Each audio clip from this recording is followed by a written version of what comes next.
Bem, vamos começar, que já são 9, no meu relógio já são 9:05, tá? Já deu uns 15 minutos aí da tolerância, tá? Hoje a gente já vai encerrar a parte de variáveis farmacocinéticas, tá? E hoje a gente conversará sobre essas variáveis da farmacocinética, tá? Quando elas são utilizadas e trabalhadas dentro da farmácia clínica. Então, tá? Só relembrando para vocês que na aula passada a gente falou bem a respeito dessas variáveis, como elas se apresentam e quais são essas variáveis que elas são bastante utilizadas na prática da farmácia clínica. Agora a gente vai ver, tá, como essas variáveis, aonde a gente se encontra, em que tipos de estudos dentro da farmácia clínica a gente faz uso dessas variáveis. E por que é importante ter essas variáveis dentro da farmácia clínica? Primeiro, tá? A importância dessas variáveis dentro da farmácia clínica, ela vai nos direcionar e vai mostrar para nós o tipo, tá? E o tipo de modelo farmacocinético que está sendo adotado e que está sendo trabalhado, tá? Para um estudo de um determinado fármaco, perdão, ou para um conjunto de fármacos em si. Lembrando que na farmácia clínica, quando a gente trabalha em farmácia clínica, a gente não está somente trabalhando, tá, a respeito de um único tipo de terapia, ou seja, de um único tipo de regime de farmacoterapia. A gente pode estar trabalhando também sobre vários outros regimes de farmacoterapia e a modelagem farmacocinética, que eu comecei a falar ainda agora para vocês, ela pode, e na maioria das vezes, pode caracterizar também ela pode se caracterizar por esse regime possológico, por esse regime de dose. Por isso que a via de administração do fármaco para a escolha desse modelo farmacocinético ela é muito importante. Por quê? Porque dependendo da administração, da forma como você vai administrar aquele fármaco para um paciente dentro da farmácia clínica, tá? Essa via de administração ela está intimamente ligada a alguns fatores, como principalmente a questão da diversidade de formulações farmacêuticas. Hoje nós temos vários, um N, tá? Grande de formulações farmacêuticas, desde as mais usuais, que no caso é a via oral, ou seja, a via de comprimido, até as vias intravenosas, tá? Que a gente pode utilizar para determinados fins, para determinados regimes possológicos. Além disso, tá? Além dessa diversidade de formulações, tá? Nós também temos as vias que elas podem ser de duas naturezas. Elas podem ser vias extravasculares e intravasculares. Quem pode me dar um exemplo de uma via extravascular e uma via intravascular?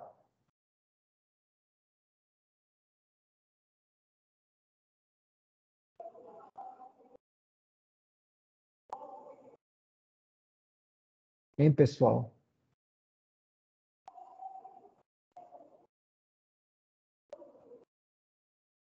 Seu Jorge, Evelyn, Alcione, Carol,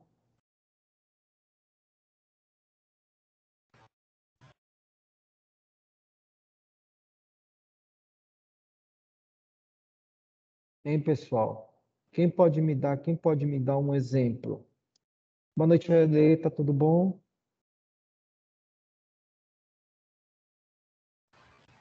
Oi, professor, boa noite. Eu cheguei agora. Eu estava aqui, mas eu não estava. Não entendi, mas tudo bem. Hein, pessoal, quem pode me dar um exemplo, tá, de vias extravasculares e via intravascular, que a gente pode utilizar ela, tá, dentro dos modelos de farmacocinética, dentro dessa modelagem?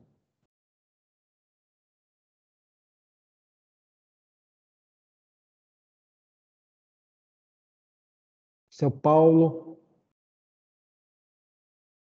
Cláudia,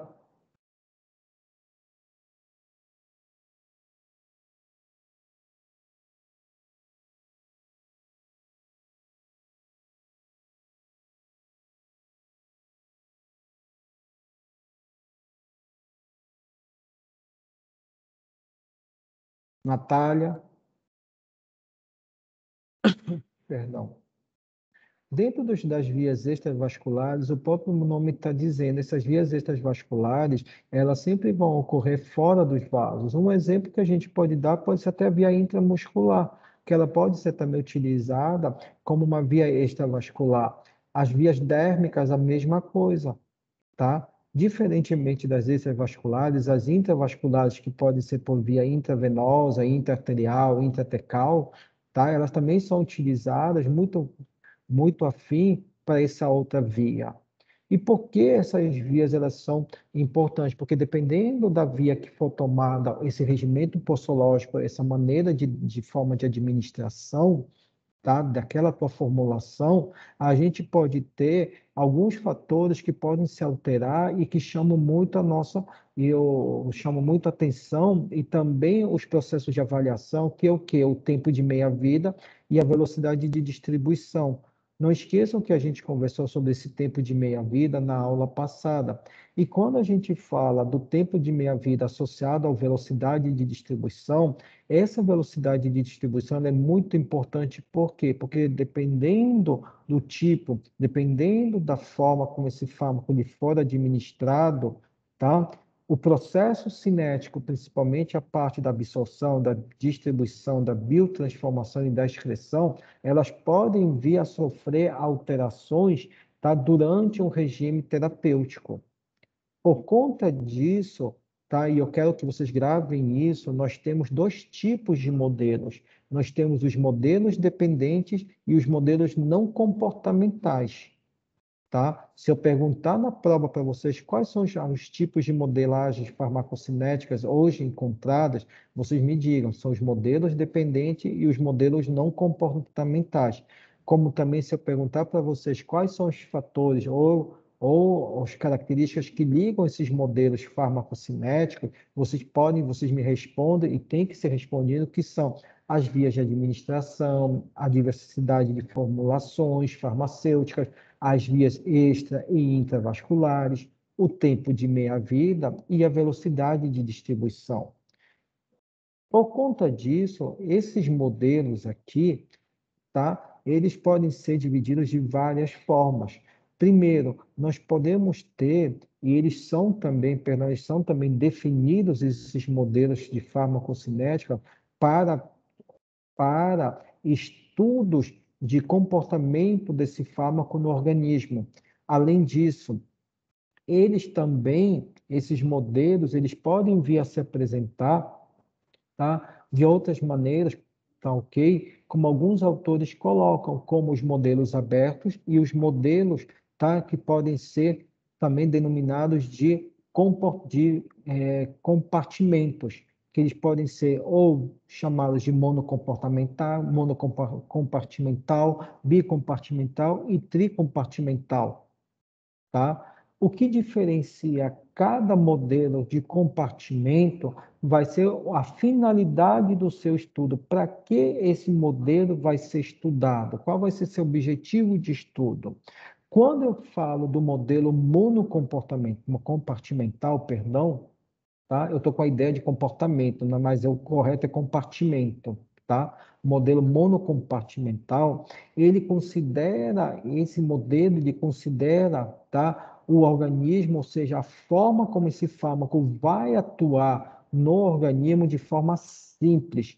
Por quê? Porque a gente estuda ele, a ação, o efeito desse fármaco, principalmente na parte cinética dele, como um único bloco, ou seja, a maneira como esse fármaco vai ser distribuído, como ele vai ser distribuído, tá? Primeiro absorvido, segundo distribuído, logo em seguida, essa distribuição desse fármaco ele é muito importante, levando em consideração que a gente conversou logo no slide anterior, tá? Que são dos fatores. Por quê? Porque essa velocidade de distribuição desse fármaco, ela pode estar exercendo um efeito ou pode também sofrendo algum comprometimento, tá?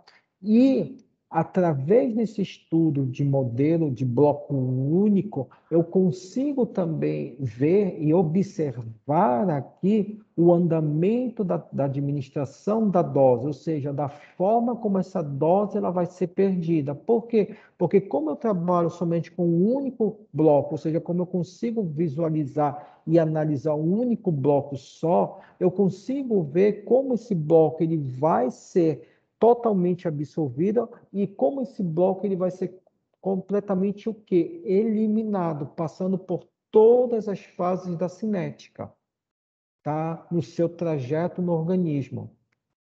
Essa parte ficou clara para vocês? Ficou alguma coisa em dúvida? Hein, pessoal?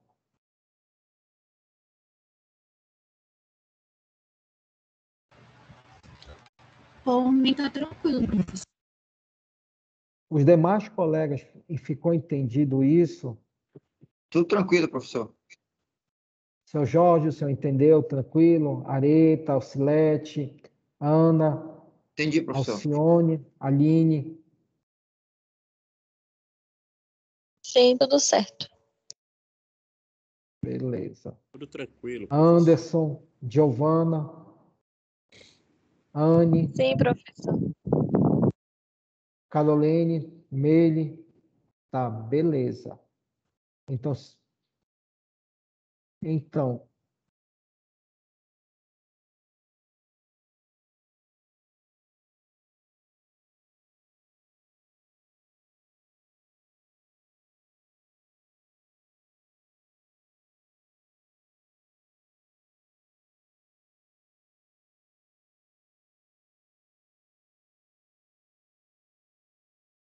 só que quando a gente já começa a falar, diferenciar esse modelo de compartimento já para o modelo bicompartimental, esse modelo bicompartimental, ele já é um pouco diferente do modelo anterior. Por quê? Porque aqui eu já estou trabalhando com mais de um compartimento ligado. Lá eu posso trabalhar com um compartimento em que o fármaco ele pode se comportar através de uma única forma, tal que uma única forma de quê? De administração. Diferente do modelo bicompartimental, que esse bicompartimento ele pode estar dividido em uma parte central e uma parte periférica, ou seja, esse fármaco ele conseguir não somente atuar centralmente, ou seja, de forma dentro do interior dos vasos, ou também na sua periferia. E com isso, tá? A relação, principalmente as relações de absorção, distribuição e eliminação desse fármaco, elas já se tornam mais complexas ainda. Por quê? Porque a gente tem que entender o que, se eu estou trabalhando com dois compartimentos, um central e um periférico, a absorção que vai ocorrer tá, do lado periférico para o lado central, muitas das vezes é diferente, como também a própria distribuição, ou seja, a própria velocidade da sua distribuição também se torna diferente, tá? E por último, a própria forma como esse fármaco, no modelo bicompartimental, ele vai se comportar durante a excreção dele, ou seja, durante a sua eliminação no organismo, também é diferente, porque eu posso ter uma fração maior, tá, desse fármaco no componente periférico, tá, do que um componente em uma parte central. O que vai diferenciar, o que vai fazer com que haja diferenças no regime posológico, na farmácia clínica, para esse modelo, tá, bicompartimental, tá, são o quê? Principalmente o que a gente fala aqui, tá, eu acho que vocês estão vendo o cursor, eu mexendo no cursor, é isso aqui, a forma como com a forma como esse fármaco vai se distribuir, tá, ao longo, tá, ok, desses dois compartimentos, principalmente ao longo do seu trajeto, ou seja, do sangue para os tecidos e vice-versa. Porque eu posso também ter retorno, também eu posso ter retorno. Porque não se esqueçam que eu estou falando o que aqui para vocês? Eu estou falando de processo de distribuição. Então, esse fármaco, tá, uma vez distribuído, e logo em seguida, quando ele é biotransformado, ele pode voltar a ser distribuído novamente, sofrendo uma nova reativação. Diferente do monocompartimental, que no monocompartimental eu não vejo isso. Eu já não estou relacionando essa questão de ida e vinda, eu não estou vendo essa questão de retorno, diferente do bicompartimental.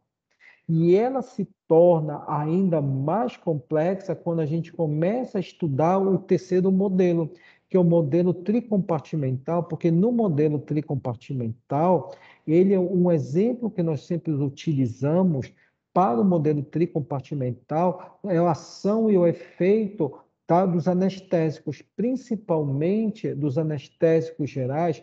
Por quê? Porque esses anestésicos gerais, eles sofrem várias vias de distribuição, ou seja, várias fases de distribuição. Dependendo da característica, dependendo da forma de administração que esse anestésico geral pode vir a tomar, prosseguir ou se tornar, a gente pode observar, através dessa figura que eu estou mostrando para vocês, que ele pode sofrer distribuição, na maioria das vezes, rápida, ele pode sofrer uma segunda fase de distribuição lenta e uma terceira fase de distribuição que terminal, ou seja, quando ele já vai ser totalmente eliminado no organismo.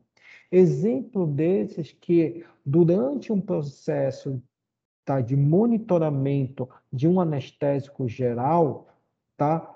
Um paciente, quando ele é sedado, a gente começa a utilizar o quê? A gente começa a utilizar uma dose, uma concentração, tá, de anestésico geral, tá, alta. Só que com o passar do tempo, o que a gente observa? Que essa concentração, ela começa a ser o quê? Ela começa a ser diminuída. Ou seja, ela começa a ser o quê? Retirada, tá? E com isso vai chegar um momento que essa concentração vai atingir valores baixos, inferiores, que o teu organismo ele começa já o quê? Ele começa a ser eliminado. Fato esse que, como consequência, o que eu tenho a partir disso? Eu tenho a retirada da sedação. Ficou claro isso daqui para vocês? Essas diferenças desses três modelos compartimentais?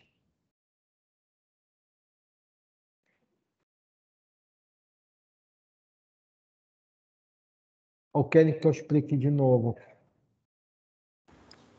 O Explique de novo, monocompartimental, professor. professor, ele, no Eu não caso, estou ele não tem o entendendo. retorno, né?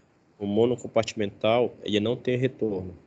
Não, o Ele que entra monocompartimental. o processo cinético, que a gente pode Os três visualizar. vão entrar, os três vão ter processo cinético. A Cinético, tá. diferença é que no monocompartimental, tá? O que a gente entende pelo monocompartimental? A gente entende que na hora que o paciente fez uso de um fármaco que está sendo monitorado por essa maneira, esse fármaco ele vai o quê? Pelos processos de cinética, ele vai o quê? A dose vai se perdendo, a concentração vai se perdendo ao momento em que o quê? Esse fármaco for o quê? For se distribuindo e for sendo biotransformado e finalmente excretado. Certo. É o que acontece normalmente na maioria dos tratamentos. Por exemplo, se a gente utilizar como exemplo o tratamento para, no caso, para uma simples dor de cabeça, ele é um tratamento monocompartimental. Por quê? Porque ao momento que você administrar um fármaco por via oral, tá ok, ele vai ser absorvido, ele vai ser distribuído, ele vai ser biotransformado e no final vai ser excretado. Aquela dose, aquela concentração inicial que ele tomou, ou seja, que ele começou a tomar, por exemplo, de 100 miligramas, usando como exemplo um AS de 100 miligramas, ao final vai zerar, não vai zerar? Concordam comigo? Uhum. Então, esse seria o monocompartimental. Ele é diferente, tá, do bicompartimental, porque no bicompartimental a gente avalia o bicompartimental de acordo com o quê? De acordo com suas características de distribuição. Por quê? Porque esse fármaco ele vai ser, além de ser distribuído, essa distribuição dele, ela vai ocorrer, tá? Ela vai ocorrer de que maneira? Vai ocorrer em dois compartimentos, ou periférico ou central. Ou seja, a gente vai observar que esse fármaco ele vai se bioacumular, ele vai se acumular, tá? Ou em um compartimento ou em outro compartimento. Isso ocorre muito em que tipos de fármaco? Me dê um exemplo.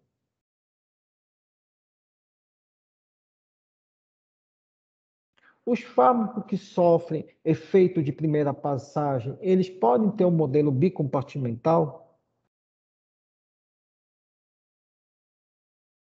Podem, porque eles vão voltar a ser o quê? Eles vão voltar a ser biotransformados.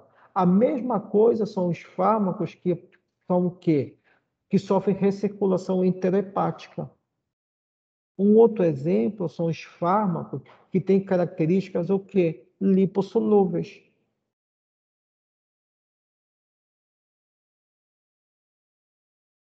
É diferente, tá, do terceiro, que é o tricompartimental, porque no tricompartimental, que é o exemplo que eu dei para vocês agora, o último, que é a questão dos anestésicos, principalmente dos anestésicos gerais, o que a gente observa? É que dentro de um processo tricompartimental, esse fármaco, a fase de distribuição dele vai de acordo com a concentração de início, aonde essa concentração ela vai ser o quê? Regulada para total o quê? Para total eliminação desse fármaco no organismo. Por isso que durante uma fase de sedação, nós observamos que um paciente, quando é sedado de forma geral, ele é administrado por via intravenosa uma concentração X de anestésico, aonde essa concentração X ela é monitorada e ela também o quê? Ela é fracionada. Para o quê? Para que no final o paciente, essa distribuição desse anestésico geral diminua para valores inferiores, para o teu organismo conseguir eliminar todo ele. Porque tu não vai deixar o paciente no final sedado, dependendo da situação, do estado patológico dele. Mas tá, o comum é retirar o paciente da sedação. É assim que funciona uma fase tricompartimental. Me entenderam? Ficou claro para vocês? Ficou alguma dúvida?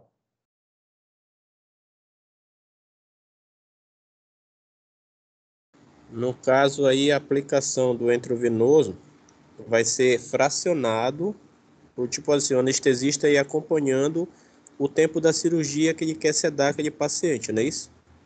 Aí se ele quiser Exatamente. parar, ele vai para a fase terminal. Exatamente. Não é que ele vai para a fase terminal, ele faz de forma gradativa esse volume de distribuição, essa fase de distribuição. Tá? Por quê? Porque na sedação, o interesse, principalmente na sedação geral, qual é o interesse? O interesse é que o paciente, que aquele fármaco ele se distribua rapidamente para o paciente chegar logo no atingir o efeito farmacológico que é a sedação. Concordam comigo? Só Certo. que o paciente ele não vai ficar sedado por longo tempo. Por exemplo, num procedimento cirúrgico simples, ele vai de acordo com o procedimento, com o andar do procedimento. Só que o fármaco, o anestésico que está no organismo dele, que começou com uma concentração X, o que vai acontecer? A sua distribuição ainda começa a ser regulada, tornando essa distribuição lenta para que esse fármaco ele consiga ser o quê? Ele comece a ser o quê? Comece a ser eliminado para chegar no final, nessa fase terminal, aonde a sua concentração plasmática já está em valores baixos, aonde o próprio organismo já dá conta de eliminar ele totalmente. Entendi. E a gente retira o paciente da sedação. Ok. Esse é uma modelagem farmacocinética em modo tricompartimental.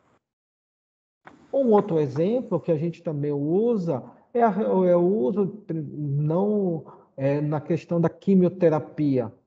Hoje, os tratamentos quimioterápicos, dependendo do tipo de CA, dependendo também da condição patológica do paciente com câncer, ele é um tratamento tricompartimental. Porque o antineoplásico sempre se começa com doses de ataque, tá? Até o quê? Até a diminuição dessa dose, até o organismo conseguir o quê? Eliminar totalmente o quimioterápico, tá? Durante um tratamento antineoplásico. Mas isso é mais nítido, isso é mais visível para nós quando a gente trabalha muito na anestesiologia, com os anestésicos gerais.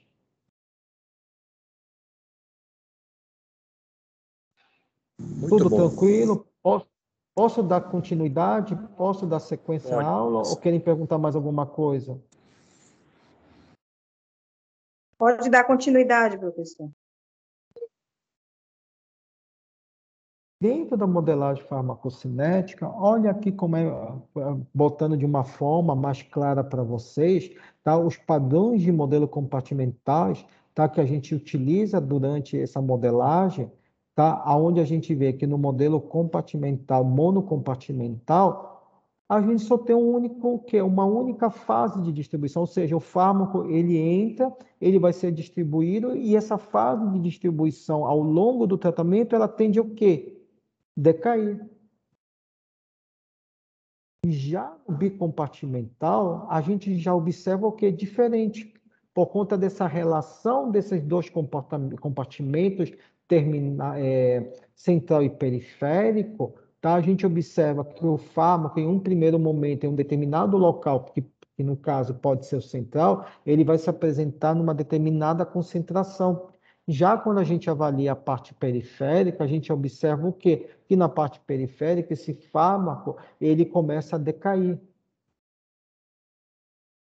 E no terceiro, que é o tricompartimental, a gente vê as fases, tá? As fases dessa distribuição ao longo da dose que esse fármaco é administrado, é mantido e é diminuído até a sua total eliminação.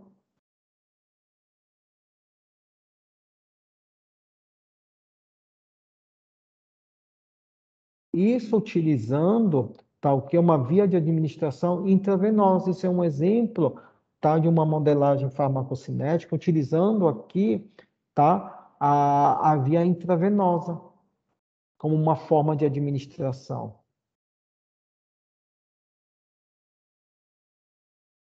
Agora, vocês me ouviram falar no início da aula sobre o regime posológico. E o que seria esse regime posológico? O regime posológico, se a gente pegar os livros de farmácia clínica, de farmacocinética clínica, até de farmacologia, o regime posológico, perdão, nada mais é do que a maneira ou a forma como esse fármaco vai ser administrado. Por isso que o regime posológico, ele também pode ser denominado de regime de dose. Também não está errado. É uma outra denominação, uma outra definição. E o que é interessante falar a respeito desse regime posológico, que ele depende principalmente de três fatores. Primeiro, da duração do tempo, do regime posológico, tá? E por último, do alvo terapêutico. Se a gente observar esse gráfico que eu estou mostrando para vocês, tá? Aqui nesse gráfico, eu posso dizer, vocês podem me dizer se está se está tendo regime de dose adequado ou não? Pergunto para vocês.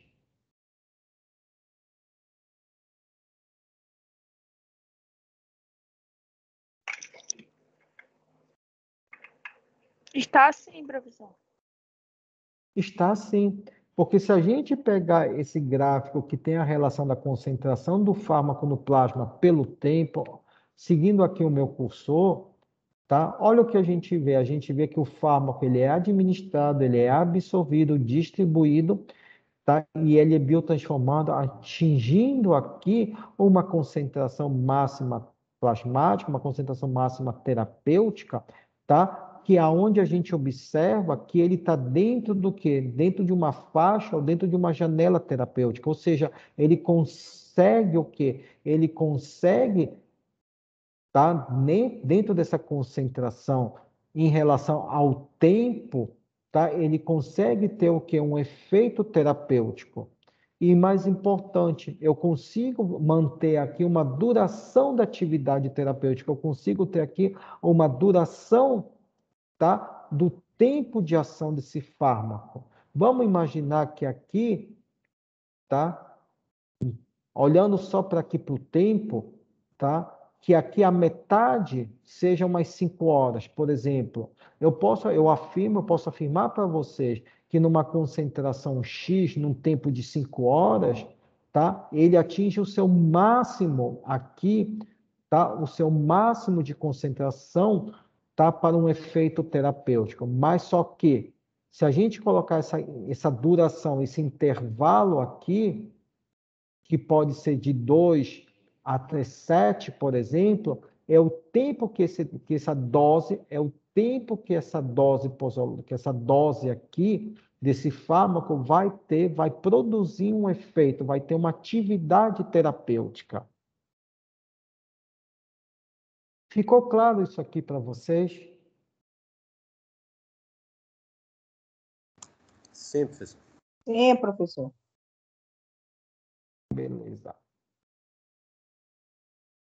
E olha como é o comportamento desse regime posológico quando a gente observa e faz uma comparação com múltiplas doses. O que vocês conseguem me dizer, tá, a respeito desse gráfico aqui, desses dois gráficos aqui?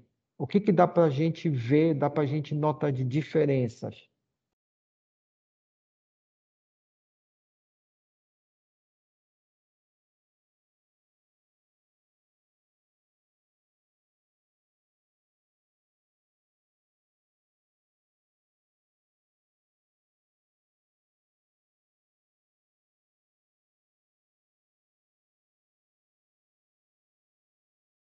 Hein, pessoal?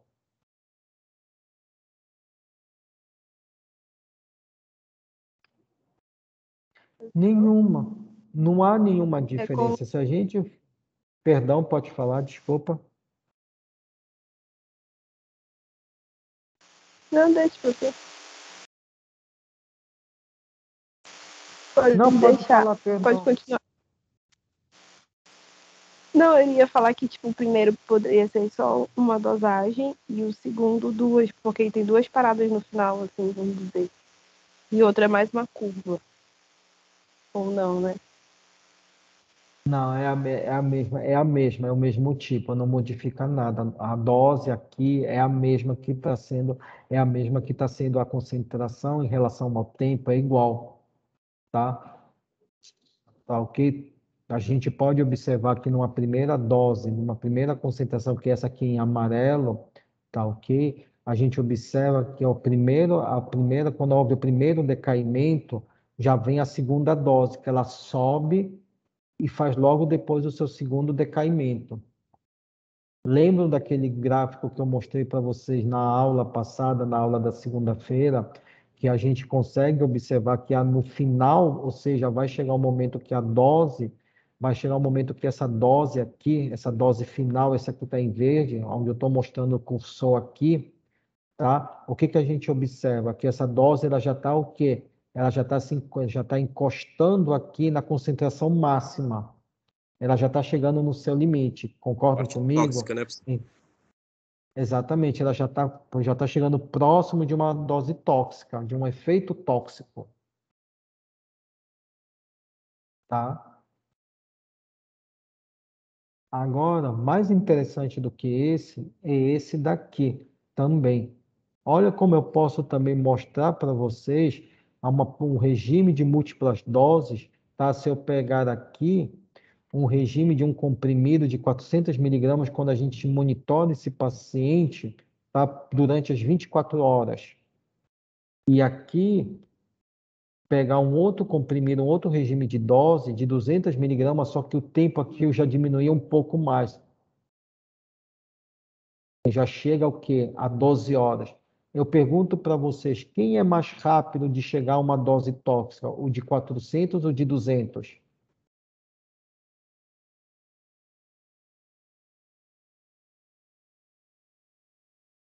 Uma dose 200. tóxica, acho que é de 200 também. A frequência é maior. É. Perfeito, isso mesmo. A frequência é maior, o tempo é reduzido. O espaçamento, vocês podem comparar que o espaçamento, tá? De um gráfico para o outro, para o de 24, ele é um pouco maior em relação de 12. Vocês veem que no de 12, olha como está próximo uma dose da outra.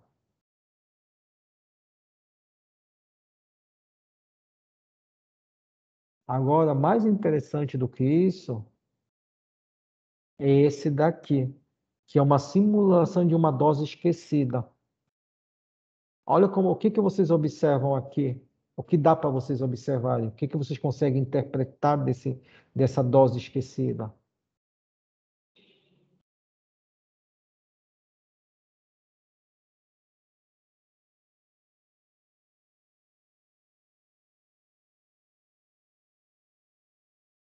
Hein, pessoal? Olha que isso daí vai ser questão da prova de vocês. Está bonita essa daí.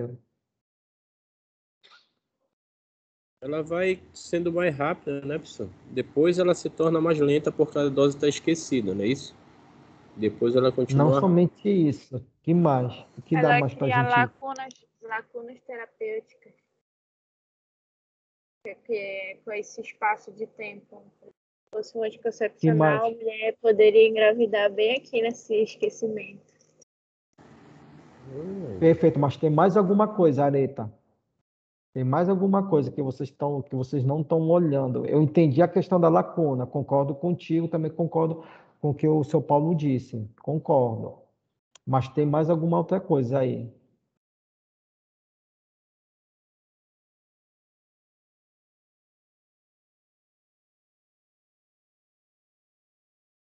O que que vocês observam aqui, nessa faixa bem aqui?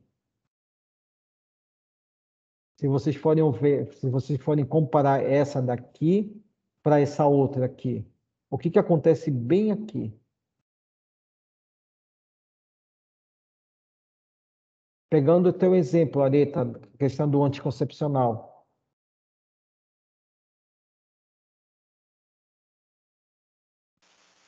É como Ele se a não é pessoa estressado tivesse. totalmente, né? Espera aí que Ele falaram nas continua. duas juntas. Falaram nas duas juntas, eu não escutei, perdão. É como se a substância ainda continuasse, mas não exercendo a mesma quantidade, vamos dizer assim. A mesma concentração que está querendo me dizer, não é? É, Perfeito. Quem falou depois? Quem falou junto com a Areta? É Desculpa que eu não identifiquei. como se a pessoa tomasse, por exemplo, nesse intervalo que eu esqueci, aí eu tomei 2, porque aqui tem um com três guias, assim, 2 seguidos assim com 3 guias muito próximos. Seria isso? Ela tenta compensar o tempo esquecido tomando uma quantidade maior? Exatamente. Só que vamos melhorar a tua resposta. Ao momento que a gente tem, olhando só para cá, para essa primeira fase a gente observa que é um aumento da curva, não é verdade? Pelo processo de cinética, a gente não vê um aumento da curva. E aqui houve o esquecimento que gera essa lacuna. Eu estou pegando as palavras de vocês para ficar mais fácil. Só que ao momento em que há essa lacuna, esse esquecimento, a concentração do fármaco ela não decai, não dá para ver nitidamente que ela não decai, não cai aqui. A gente vê, olha aqui. Olha como fica. Então, no momento que ela cai, tá, por conta desse esquecimento e também pela reposição, porque a gente vê que a reposição ela não ocorre aqui. Concordam comigo? Aqui não há reposição. E quando eu falo de reposição, eu estou dizendo aqui para vocês que aqui não há o quê? Aqui não há uma dose acrescida. Aqui, isso daqui é feito ainda desse primeiro processo. A gente tem a reposição, a gente tem a continuação, para te dizer mais simples, mais claro, a partir daqui, a partir do tempo 6. Por quê? Porque do 2 até aqui, até o 5, até próximo do 5, ainda é o quê?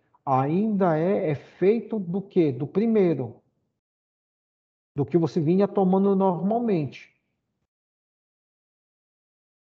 Além disso, tá? A perda de concentração plasmática, ela vai influenciar o que também?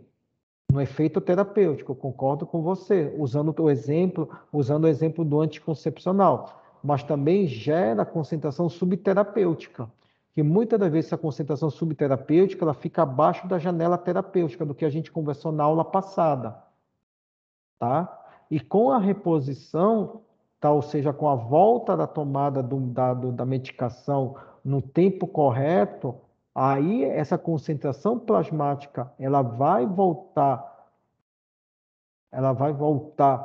a estabilizar e vai voltar ao quê? A atingir um efeito terapêutico. Ficou entendido isso daqui? Ficou claro isso para vocês? Sim, ficou. Se eu perguntar isso na prova, fica claro, fica entendido para vocês? Vocês vão conseguir responder tranquilamente o porquê, as consequências de uma dose esquecida? Esquecida, tá. Beleza. Aí, no caso, professor, se tivesse... Esqueceu, né? Aí a pessoa, eu vou tomar 2. Aí, no caso, ia acrescentar o gráfico lá para cima, podendo chegar lá na parte tóxica. Se duplicasse aí a dosagem. Aí, no caso, eu não poderia te afirmar isso, porque vai depender muito de alguns fatores, como principalmente a concentração do comprimido e o que a Areta falou, que é a lacuna de tempo, é o tempo de demora de um comprimido para o outro. Certo. Porque uma coisa é você esquecer tomar um comprimido, por exemplo, Horário, numa né? faixa de tempo, num horário de 6 horas, numa tomada de 6 em 6 horas. O comprimido de anticoncepcional, a mulher não toma em 6 horas, ela toma numa faixa de tempo de 24 horas, 24 de um horas dia por para o dia, outro. certo. É diferente. Vai depender muito disso aí. Ok. Respondi a sua pergunta? Respondeu sim, professor. Beleza. E aí a gente sai da parte da farmacocinética, a gente já entra na parte da farmacoterapia ligada com a farmacodinâmica, que diferentemente do que a gente vinha conversando da farmacocinética, quando a gente fala da parte de farmacodinâmica, tá, dentro da farmácia clínica, aqui a gente estuda mais a dose que leva ao quê? A um efeito farmacológico. E essa dose, ela também pode ser traduzida e também ela pode ser definida como a concentração do fármaco em relação à produção de um efeito terapêutico, de uma eficácia terapêutica. E dentro dessa relação com a farmacodinâmica, a gente também avalia o quê? As características biofarmacêuticas, a própria questão da farmacocinética e, no final, a farmacodinâmica. Não esquecendo que, durante esse processo dessa farmacoterapia ligada à farmacodinâmica, o que é o meu objetivo? Qual é o meu maior objetivo aqui? É atingir o quê? Atingir o meu objetivo terapêutico, atingir um efeito terapêutico capaz de mudar estruturas celulares e mudar funções dos sistemas biológicos. Por exemplo, certos tipos, vou pegar o exemplo de um antibiótico, certos antibióticos que atuam a nível, por exemplo, no caso das penicilinas, que podem ser beta-lactâmicas, elas atuam sobre essas estruturas, ou seja, para elas atingirem o seu regime terapêutico, para elas conseguirem atingir, tá? Para elas poderem atingir, dizendo melhor, esse objetivo terapêutico, vai depender muito do quê? Da sua dose, da sua concentração, da maneira como ela vai ser processada, manipulada, tá? A forma como ela vai atuar cineticamente e, por fim, como ela vai atuar, como ela vai agir sobre os sítios alvos específicos. É isso que importa, é isso que interessa quando a gente estuda na farmácia, a farmacodinâmica dentro da farmácia clínica. É como esse fármaco vai atuar, vai agir, tá? Dentro de um alvo terapêutico, dentro de um sítio-alvo.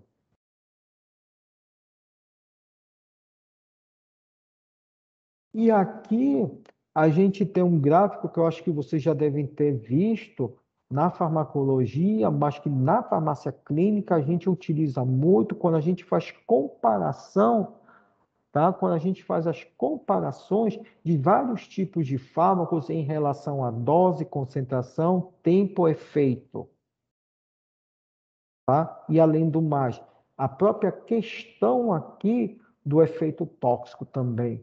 Aí eu pergunto para vocês, vocês observando e analisando esse gráfico, onde a gente tem dois tipos de, onde a gente tem a relação da potência relativa que está no ar com a do que é o log, que é a questão de tempo que está embaixo, que está no eixo do x, e no y a gente tem a potência relativa.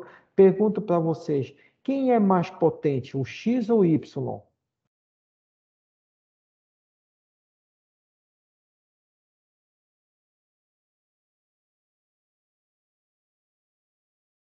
Professor, responde que os dois estão iguais aí. Não, mas tem diferença. Vamos considerar de outra maneira. Eu Vamos acho que é considerar. o X. Porque o X ele age num tempo menor. E ele chega à concentração de 100 em menos tempo do que o Y. Perfeito. Agora, quem é mais tóxico, X ou Y?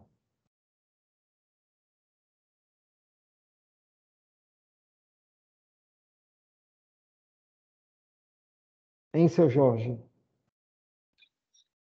Eu acho que pelo fato de chegar na concentração de 100 em menos tempo, ele acaba sendo mais tóxico também, né? Mas qual, perdão, o X ou Y? X. Perfeito, o X. Quem atinge mais rapidamente uma faixa terapêutica?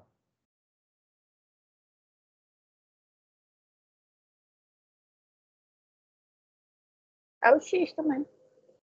Perfeito. Agora, se eu quiser mudar essa relação da relatividade da potência, esquecendo que aqui no X eu tenho tempo e colocar concentração, muda totalmente as minhas perguntas e mudará também as minhas respostas. Concordam comigo? Sim. Perfeito, beleza. Isso que eu queria saber. Então nesse gráfico aqui fica tranquilo para vocês interpretarem.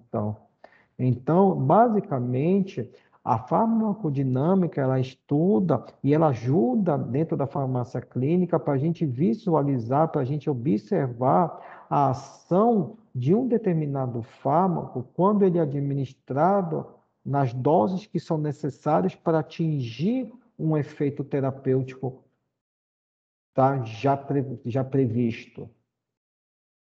Ficou alguma dúvida? Ficou algo que não ficou claro para vocês a respeito do que eu falei para vocês agora e no slide anterior? Para mim não tem dúvida.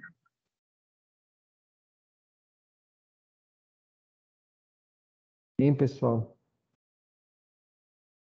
Tranquilo, professor. Beleza. E isso é por hoje, meninos. Essa parte de variáveis farmacocinéticas e farmacocinética ligada à parte perdão, desculpa, que está ligada para a parte da farmácia clínica, tá? A gente já encerrou, tá ok? Eu estou aqui Beleza. Ficou alguma dúvida? Ficou algo que não ficou claro para vocês, que vocês querem que eu volte e repita para vocês?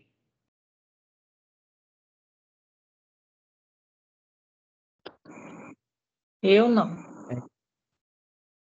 Boa noite, Carol. Tudo bom contigo? Tudo ótimo. E você? Outra pergunta, meninos, deixa eu perguntar rapidinho para vocês. Exercício, vocês já querem logo? Já para começar, a gente começar a fazer a parte de exercício dessa primeira parte? Não começa, tá? Não come... Bora, começa logo para não deixar nada para a última hora. Também acho, também acho. Ei, meninos, só que eu preciso saber de todo mundo. Só tu não dá também, né, Carol? Não, não foi só eu que respondi. Bora, professor. Pode Tá dar. bom, hein? Tá bom, até o final da semana eu tô passando, vamos passar já uma bateria de primeiros exercícios, tá ok? Que a gente já corrige para a semana que vem, tá bom? Aí eu vou postar lá no Legal. grupo de vocês esse primeiro exercício daí de farmácia clínica para fixar bem essa parte dos conceitos e também a parte das variáveis farmacocinéticas para vocês. Porque semana que vem eu já vou entrar com novo conteúdo para vocês. Tá bom? Só uma pergunta, eu só vou ver vocês pela câmera, vocês não vão vir pessoalmente aqui assistir aula, hein? Vocês são demais. Tá bom, meninada. Uma boa. No final do semestre a gente dê a cara por aí. Quem sabe? Eu vou mandar todo mundo para a prova final, então. Olha que eu estou gravando só por causa disso. Não passar isso, não. Primeiro que apanha tu também. Olha, tá gravando isso daí, eu já vou lá. Tá gravado. Tá bom, meninos. Uma boa noite. Até o final da semana eu estou passando uma bateria de exercícios já para vocês, dessa primeira parte, tá bom? Desses 2 primeiros capítulos, tá? Beleza. Obrigada, Juan. Obrigado, professor. Tá, Boa noite olha. aí pro senhor. Boa noite. Tchau, Um boa abraço noite. pra- Boa noite. Eu estou desligando aqui a gravação já, parando a gravação.